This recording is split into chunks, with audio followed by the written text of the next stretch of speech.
Mesdames, Messieurs, bonjour. Bienvenue à bord du JT DaNews Workwell, votre média d'information des nouveaux modes et lieux de travail. Et une fois n'est pas coutume, je vous emmène à Londres pour démarrer ce JT, dans le West End, près d'Oxford Street, plus précisément où Google vient d'acquérir, pour la modique somme d'1 milliard de dollars, l'iconique Central St. Giles, un ensemble de bâtiments signés du célèbre architecte Renzo Piano et qui se distingue par ses façades éclatantes recouvertes de panneaux rouges, jaunes, vert clair et orange, des couleurs très corporate pour Google.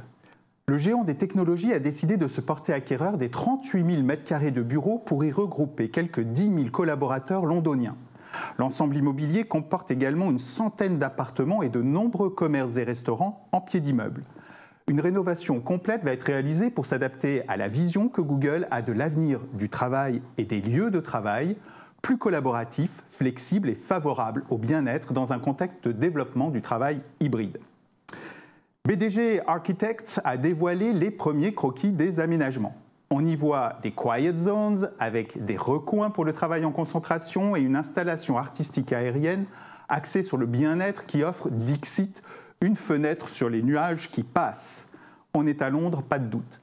À noter aussi que la présence de nombreux espaces reconfigurables à volonté et des espaces de travail extérieurs couverts qui permettront aux employés de travailler à l'air libre sous les nuages, tandis qu'un escalier intérieur encouragera la circulation à travers le bâtiment et s'ouvrira sur un coin salon à chaque étage. Cette acquisition vient compléter le siège social londonien de Google, actuellement en construction près de la gare de King Cross, un immense gratte-ciel horizontal de 330 mètres de long, recouvert de verre.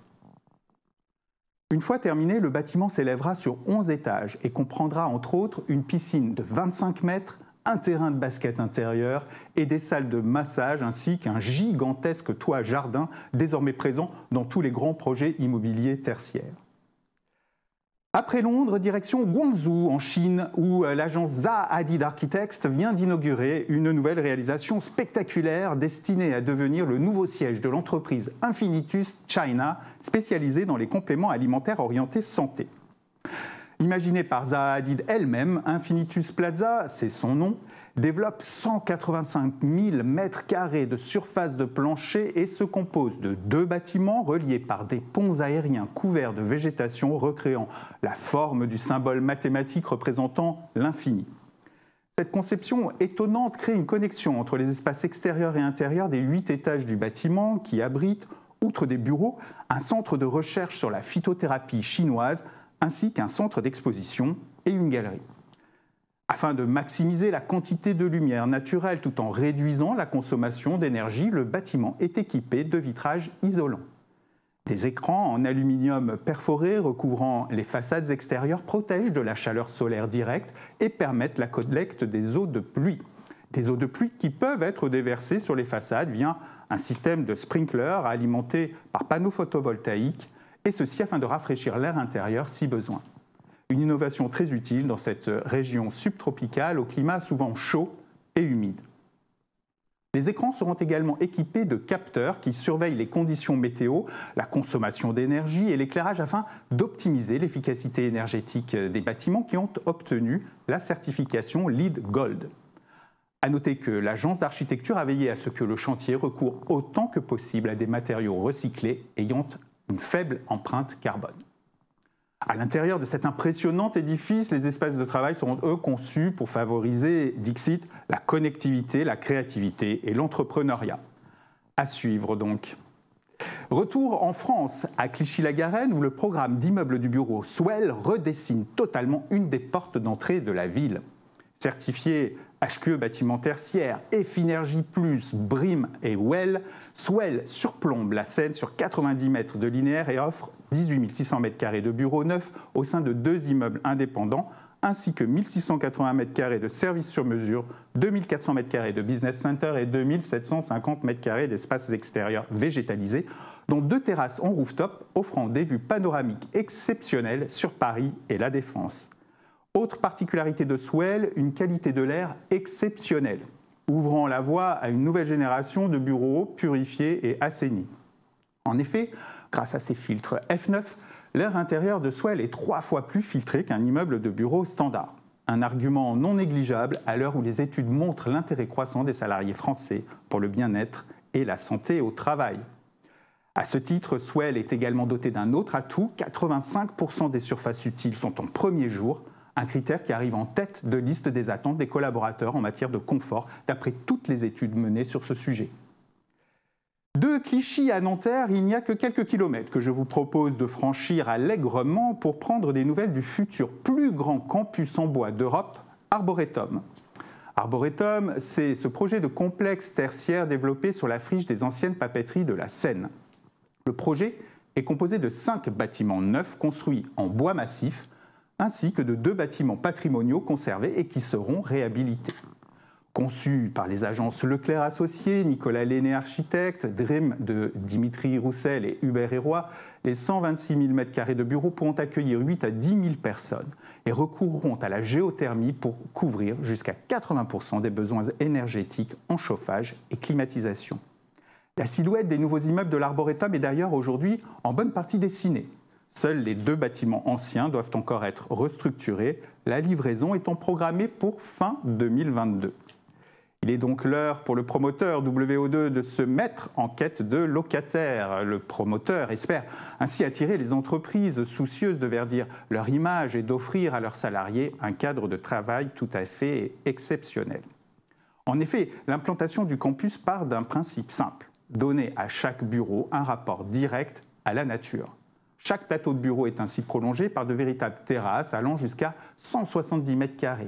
À chaque étage, ces espaces extérieurs relient les bureaux aux espaces paysagers.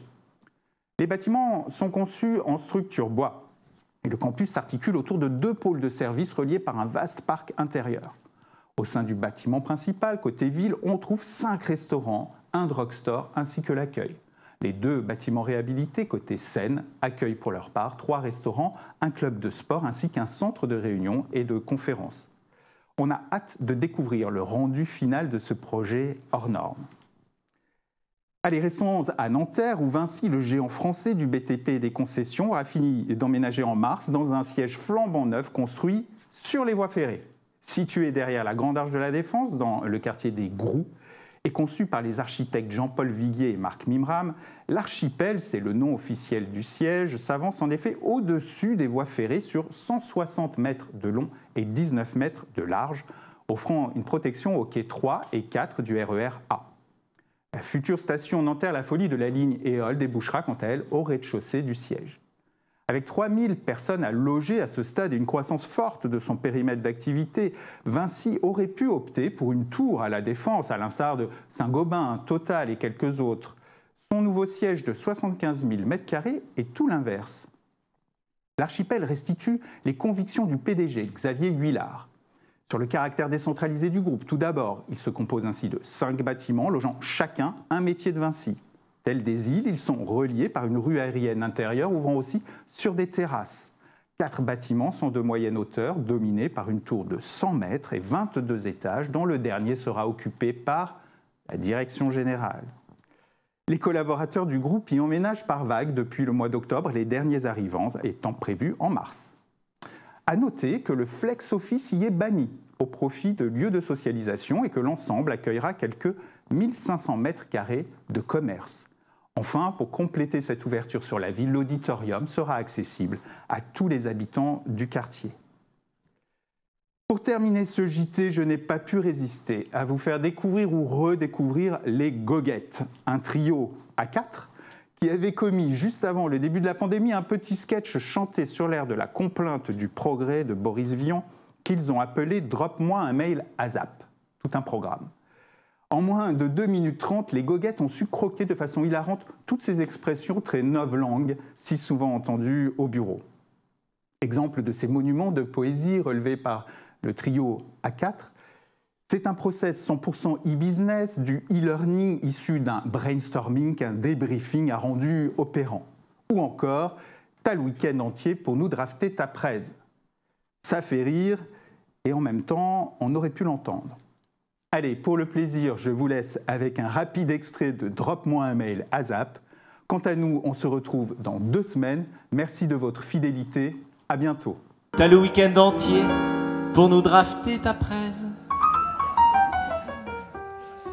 C'est un B2B, boosté en B2C, où chaque follower devient team leader. Du greenwashing pour un meilleur branding, mais dans un flux up-down. Qu'est-ce que je viens de dire, Simone? Ah, est-ce que c'est chouette, cet esprit corporate, ces hashtags happiness, partout dans l'open space.